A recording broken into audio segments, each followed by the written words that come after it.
que la dernière fois, vous avez vu avec Sardine comment partir un feu. Alors, nous l'avons refait.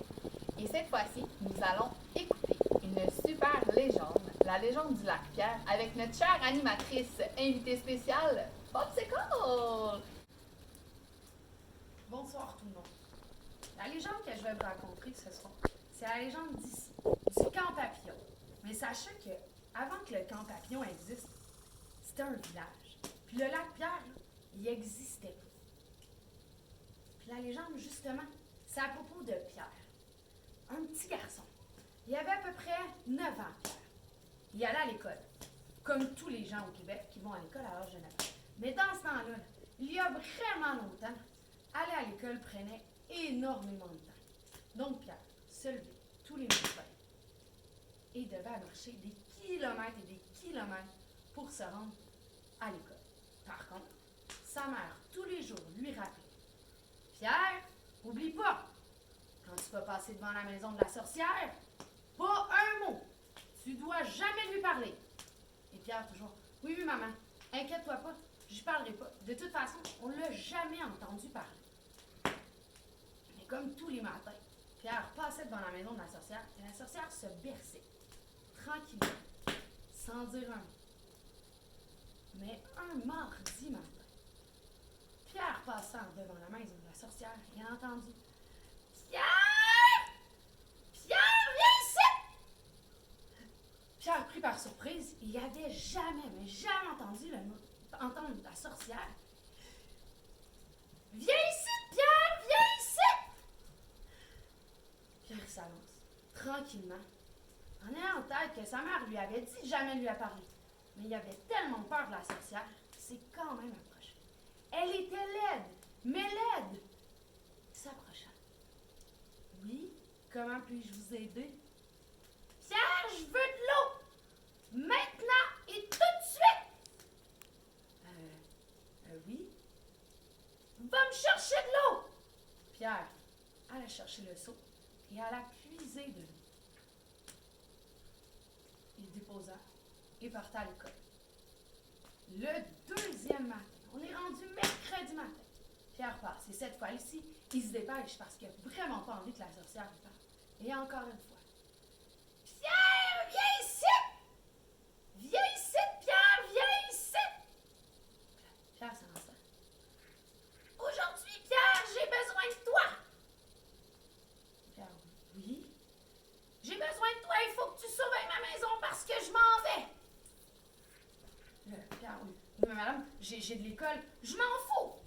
Tu surveilles ma maison et qu'il n'y a personne qui rentre chez moi à part toi! Et t'avises pas de rentrer dans ma chambre, Pierre! Et elle partit. Comment? Où? Personne ne le sait. Pierre, rentrant dans la maison, commence à frotter les bancs, les fenêtres, commence à faire le ménage. Mais il passa 2-3 fois devant sa chambre, et un jour, il décida. Il rouvre la porte. Et là, vous pouvez pas imaginer de quoi la maison, comment la chambre avait l'air. C'était rose partout. Les tapis étaient roses, les murs étaient roses. Il y avait même, sur le lit, une chose tout petite et qui fait rabbit, rabbit, une grenouille. Et elle s'enfuit, elle sort de la chambre et elle court. Elle gambade en courant, ça gambade. Ça bondit une grenouille. Juste en dehors de la maison et elle s'enfuit. Et là, la sorcière revient. Pierre sort de la chambre en courant, ferme la porte, continue à faire le ménage. Pierre, viens ici! T'es rentré dans ma chambre? Non. Pierre, j'ai jamais rentré dans la chambre. Pierre, t'es rentré dans ma chambre? Tu verras ce qui va t'arriver. Pierre partit en courant jusqu'à chez lui, rentra. Et là, dit à sa mère qui a parlé avec la sorcière à sa mère: Pierre, tu t'en vas dans ta chambre, pas de devoir, tu mangeras pas ce soir et oublie ça pour le restant de la semaine, tu m'as désobéi. Et au même moment, on entend à la porte de la maison de Pierre: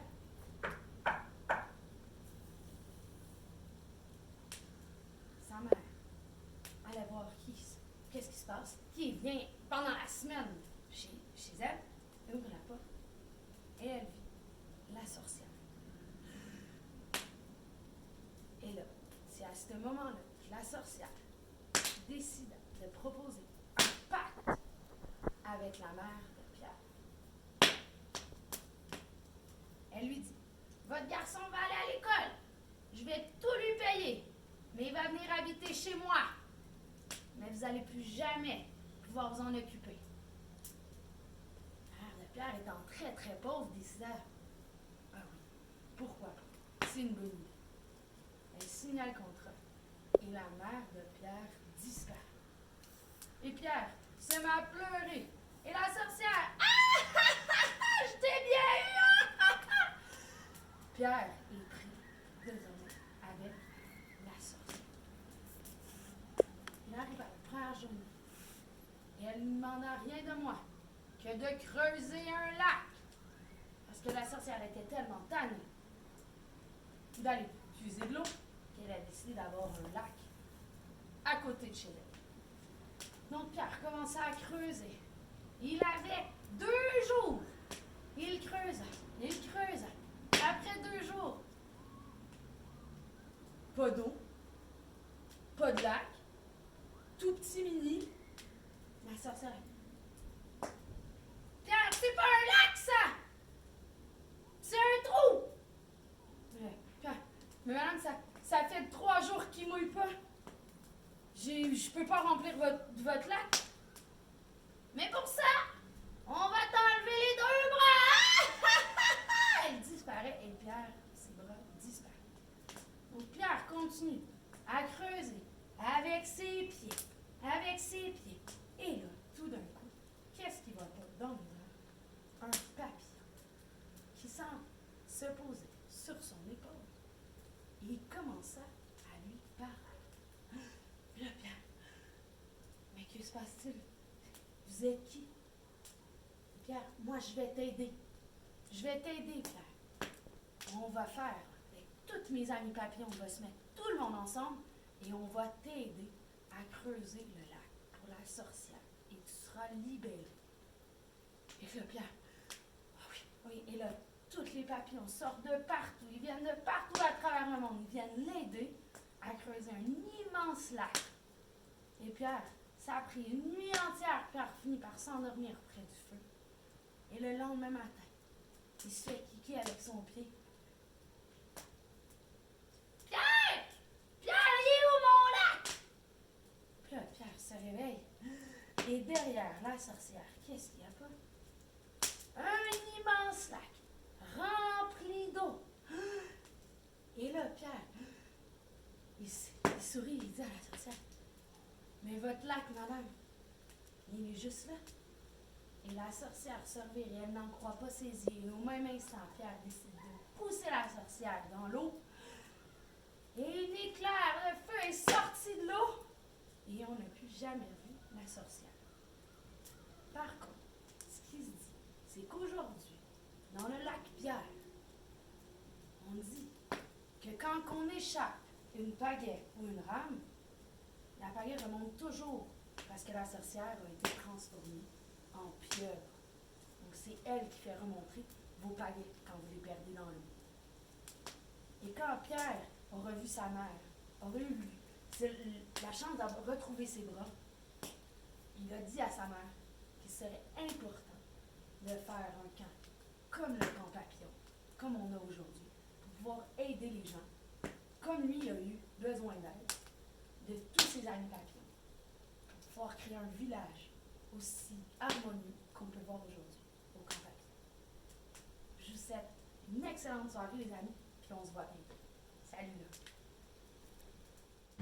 Attention, papillon! Les enfants faites au combat du chant, les supporters et 3 chansons.